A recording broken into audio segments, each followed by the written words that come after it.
and also tie in what is going on right now with coronavirus and any changes we're seeing environmentally because of that. So welcome, Ariel, and can you please give our viewers a little bit of a background of yourself and how you are involved in basically the environmental movement?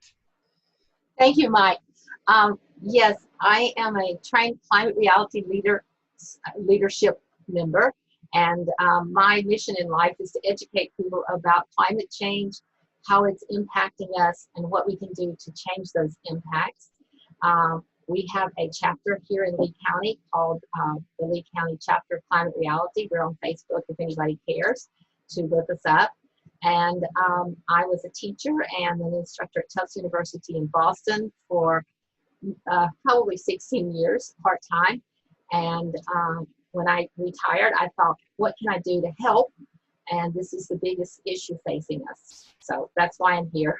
Right. Okay. Well, we've got plenty of viewers in Southwest Florida who are familiar with Lee County. Others may not, but for the viewers that are not, that is the county in Southwest Florida. And, one of the biggest issues there in Lee County at this moment in time is probably the water quality issues that result in red tides on a regular basis. So, but there's other issues too, but I'm sure, would you say that's the biggest issue in Lee County, Florida right now? It's one of the major issues. Actually, the two that contribute the most to climate change and to an unhealthy atmosphere at this point in the Florida, actually, not just Lee County, are our transportation system. And that's one of the major ones. So I think about that in our electricity production. Those are contributing to global warming, which is impacting all of us.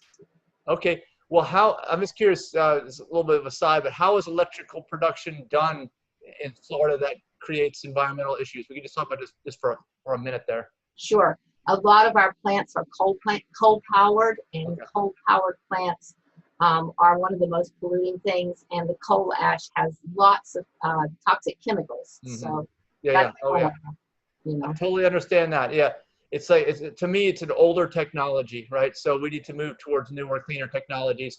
So unfortunately, though, with what's going on with coronavirus and people with the shelter-in-place orders and people social distancing and self-quarantining, I don't think electrical use is slowing down. However, I'm sure that transportation use is slowing down. And something that I've even noticed is that when I walk outside, like, I didn't think that the air quality was bad where I am right now, but when I walked outside the last few days, I'm like, wow, it just feels better, and I'm like, well, it's probably because there's none of those combustion gases and carbon monoxide floating around all the time like there normally are on every single other time of the year, So what are you guys seeing? Are you noticing anything with a reduction in pollution, a healing of the earth potentially during this time?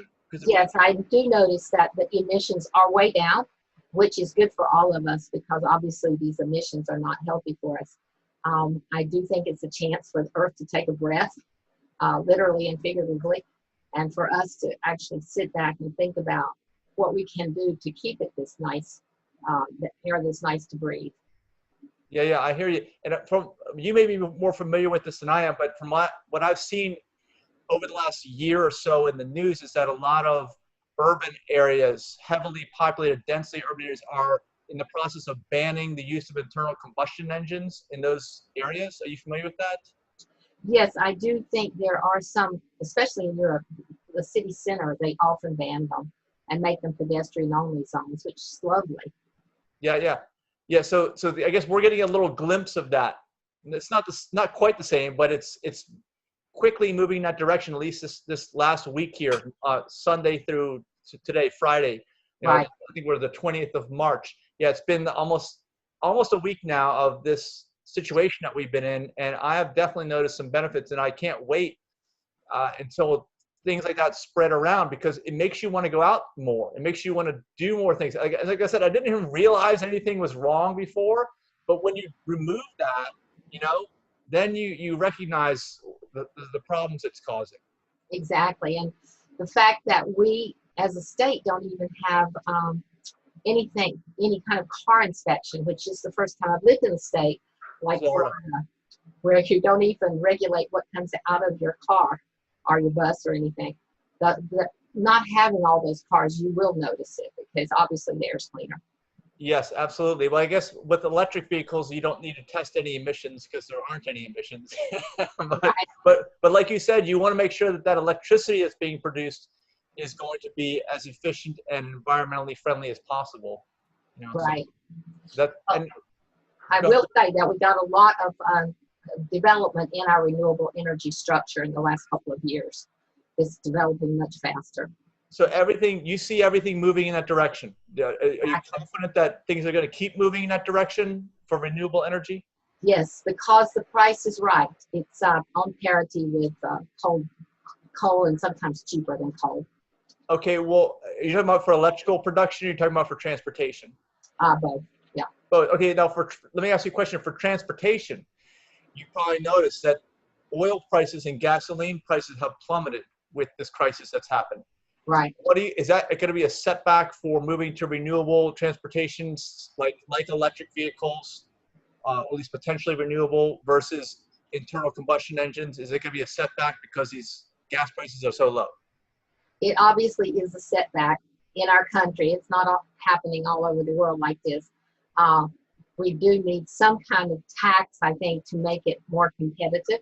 And plus, we need to stop subsidizing fossil fuels 37 times what we subsidize renewables. So if you took that 37 times and put it into renewables, we'd be in a place that we all want to be in.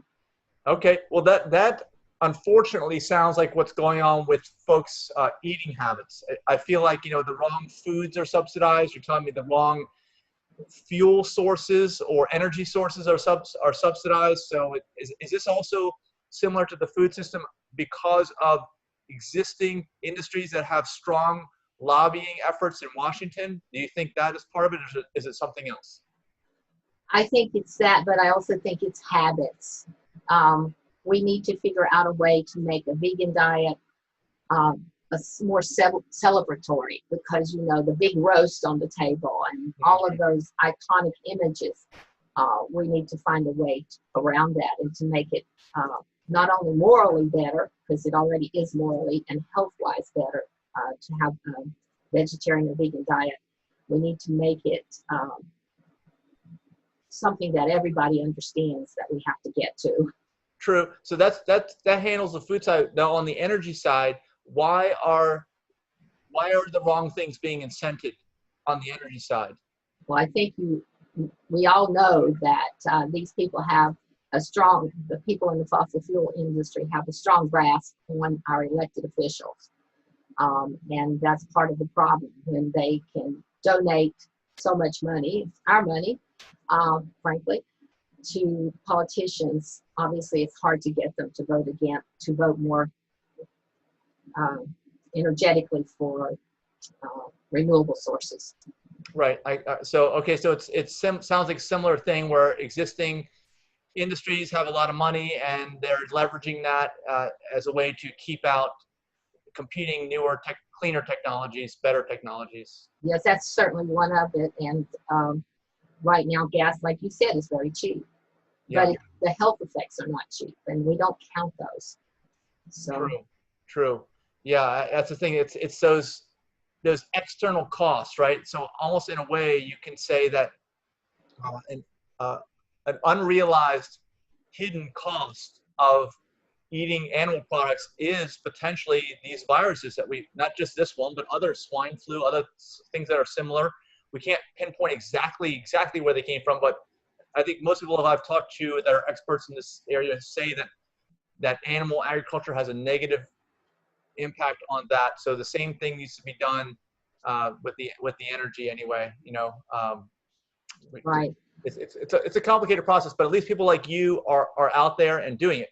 And one thing you mentioned to me earlier is that you feel like this is a good time for people to reflect on and think about what they're doing, because everyone's kind of sequestered in their homes and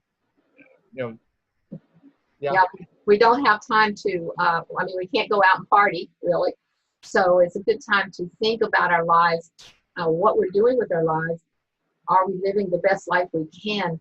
I will say that If people went to a vegan diet, we could reduce our emissions 70%, 70%. And that the healthcare costs, we can save $1 trillion. Yeah, that's huge. Yeah. That's huge. And I just wish I could tell everybody that, because everybody wants to be healthy. Everybody wants, if they have especially grandchildren or children, they want to live a long time. So I'm encouraging everybody to change their eating habits. Okay. Yeah, I agree. So the main benefits of going to a vegan or plant-based diet are the elimination of the animal agriculture, because that involves land clearing and urine and waste products being dumped into our waters, basically unfiltered, right? So all that's taken out of the equation, right? Exactly. And you know what? Food waste. We waste a lot of food. I have to talk about that for 1 second, okay? We have 800 million people hungry in this world right now at this point in time. And that's because in developing countries, 1/3 of the food has to be thrown out because they don't have good storage capabilities. But here in the developed countries, we lose 1/3 of our food as well, which contributes to extreme greenhouse gases like methane. France just passed a law, which was a marvelous law, that you can't throw out unsold food in the grocery store. You have to donate it. Why don't we do that? You know, we could feed our people. Very good. I agree with that. That's we want to move towards more of a zero waste type of a system, right? Right. There's no reason to things that we're going to throw out have to have all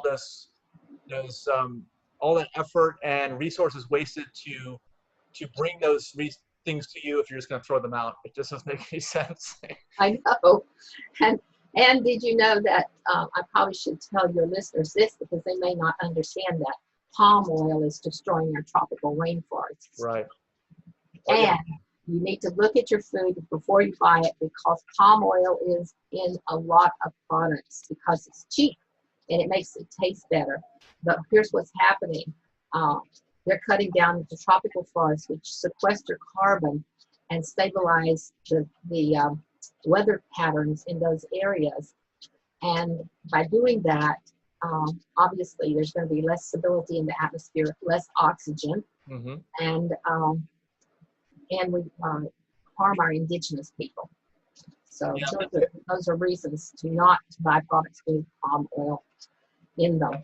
I totally get it. I've definitely heard that, and thank you for mentioning that. It's important that everybody knows that. Let me ask about 2 other things. Okay.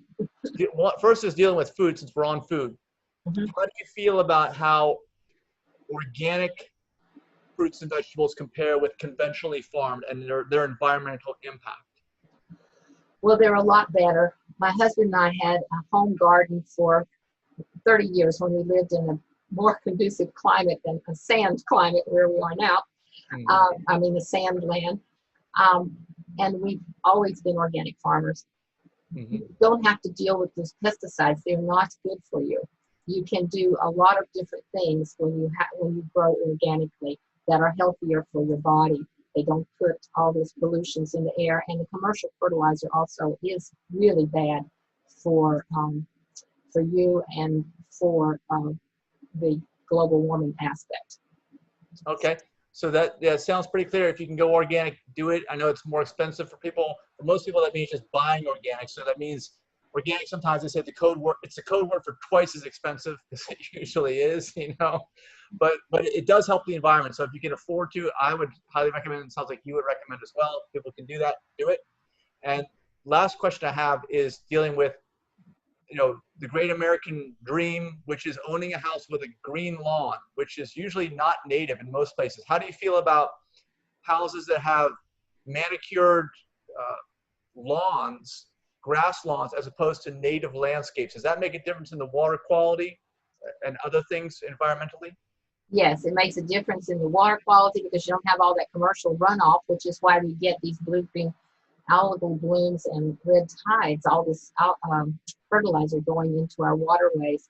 But on the other, and also it's better for you because you're not breathing that, and you're not contributing to your own health health in a bad way, because when you use all that stuff, you are going to be impacted by it. And there's just no way around it. And the animals, think about the animals that you could save by not using pesticides and rat poison and stuff like that. Right. Well, what do you think about people? How do you think are people receptive to giving up their lawns and going with some type of a native landscape? No, I haven't seen any receptivity, hardly. But to be quite honest, all right. However, I think as more people are educated and as it becomes more normal, people will come around. We just have to normalize the behavior of taking care of ourselves, our neighbors, and our animals. We have to make clear that there's a connection between our life and what happens to all the other beings on the planet. Yeah. Okay, I agree. So it's a matter of getting the word out, people hearing the right things to educate themselves, being open-minded, I think is part of that too, because a lot of people say, and I've heard that they say that the green lawn in front of the American house is like one of the greatest brainwashings of all time. You know, I've heard that. And at first I was like, what are you talking about? And then the more I thought about it, I was like, wow, that is a very true statement, you know, because there's no real purpose. I mean, it would never be there on its own, right? Right. And almost, there may be a few locations where it would be there on some, but 90+% would never have that native in the area. So it's going to do something of harm to the environment by maintaining that. Exactly. And we can have a choice. I mean, we have a choice to do the right thing, and the thing that will make us healthier as well as the world. So. Okay. Well, thank you so much for all of your insight. And, you know, we look forward to, you know, talking more in the near future. And, you know, if anybody is gotten any kind of value out of this talk, well, we hope you have, please share it, tag people in the comments, and, you know, we'll be back for another one in the near future. So thank you very much, Ariel. Thank you, Mike.